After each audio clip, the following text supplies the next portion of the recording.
On a warm September evening, a lone rider traveled a shadowy path through the forest.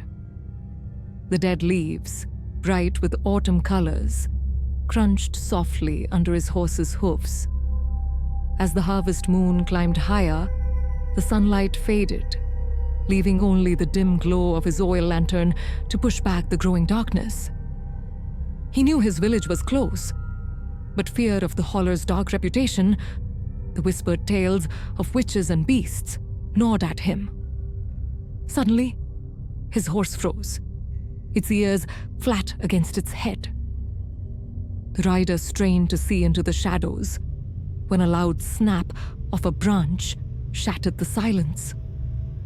Before he could react, the horse bolted, and he was thrown to the ground, dragged by one foot still caught in the stirrup.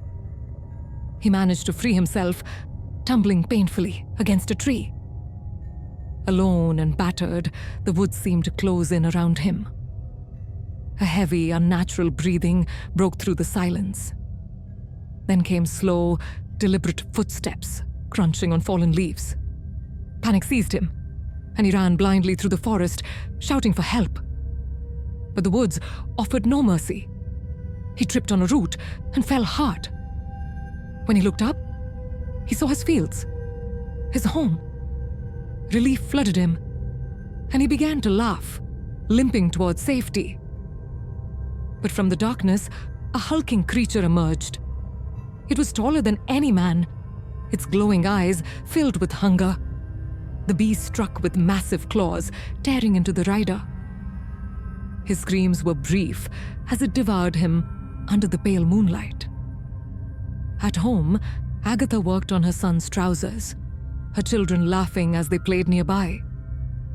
A deep, guttural howl echoed from the fields, sending a chill down her spine. She glanced outside but saw nothing, convincing herself it was her imagination. Moments later, the beast emerged from the crops, its eyes locked on her.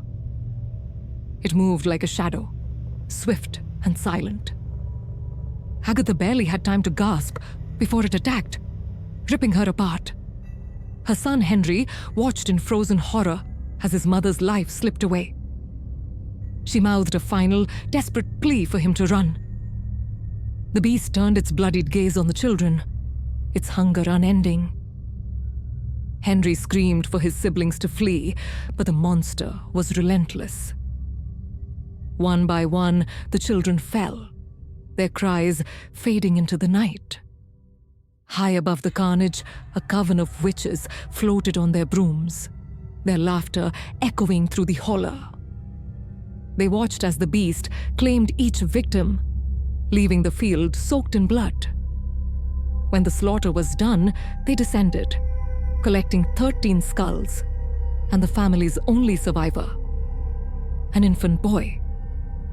Deep in the forbidden woods, the witches danced around a ritual pyre. The infant lay in the center of a circle of skulls, his cries drowned by the witches' chants. The forest fell silent as the sound of cloven hooves approached. A towering figure emerged from the darkness, Satan himself. He wrapped the infant in a black cloak, lifting him with darkened wings as the witches' chants reached a fever pitch. But the devil had no loyalty. His beast turned on the witches, shredding them as they begged for mercy. When the massacre was over, Satan vanished, leaving behind a man soaked in blood.